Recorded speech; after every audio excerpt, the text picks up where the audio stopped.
લઘુકથા જાંઘનો ઘા. લેખિકા છે સુનેતા ઇજ્જત કુમાર. આજે કાશી અને ગગાને કાખે જાલી મારી સાઈ લેવા આવી હતી. મેં ફરીથી એ જ મોપાટ માંડી. બેન જોને, મું મારું દર્દ એવું ભૂંડું છે કે દવા ગણ જ નથી કરતી. હું અસ્ત્રીની જાત છતાં રોઈ ન શકું. રોવું કે દરદ ચાલુ, પછી તો મટવાનું નામ ન લે. બોલ, દરદ નાથવા ઘણું મથીએ, પણ સરવાળે શું? મોટી બહેન કાશી પ્રેમે સમજાવતી કે દરદ માત્ર દવાથી ન મટે, એમાં બધાની દુઆ કામે લાગે ને વળી જેની દવા તું લે એમાં શ્રદ્ધા રાખવી ઘટે.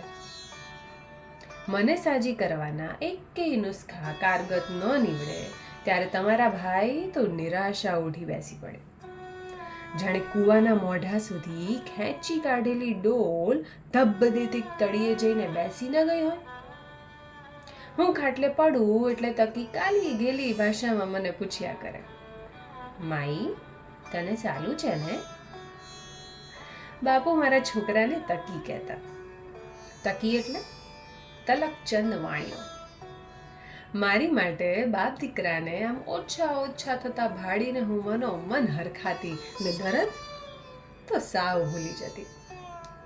પ્રેમ કરવાનો તો ખરો જ, પણ પામવાનો એ દિવ્ય અધિકાર મળવાથી હું તો ધન્ય થાવ. રોંઢો પતાવી બેવના બાળકોને રમતે ચડાવી ફરી મેં વાતનું અનુસંધાન સાધ્યું કે તારા ભાઈ પણ મને સમજાવે કે દવાથી જે ન મટે એ દુવાથી મટે. સાચું કહું, આજે તો એની અછત ભારો ભાર વર્તાય છે. હું કાચી પોચી છું એવું તું રખે ને માનીશ. આપણને તો આવી હેતની ફૂંક મળતી રહેતી હોય તો જડ હળી રહીએ એમ કઈ બુજાઈએ નહીં. ત્યાં જ મને આતરતી કાશી બોલી ઉઠી કે જ્યાં હેતની ભૂખ જ અભંગ રહેતી હોય ત્યાં વળી હેતાળ ફૂંકની આશ શેની?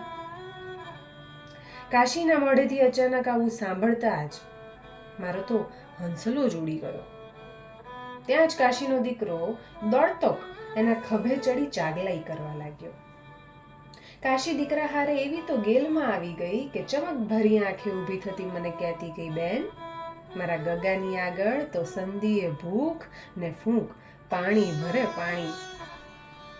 જતા જતા કાશીએ બોલેલા વેણ જો મેં સાંભળ્યા ન હોત તો આજે હું મારા બાપુની એ વાત સાથે સંમત ન થાત. બાપુ હંમેશા કહેતા કે મારી કાશી તો બહુ કોઠાડાઈ છે.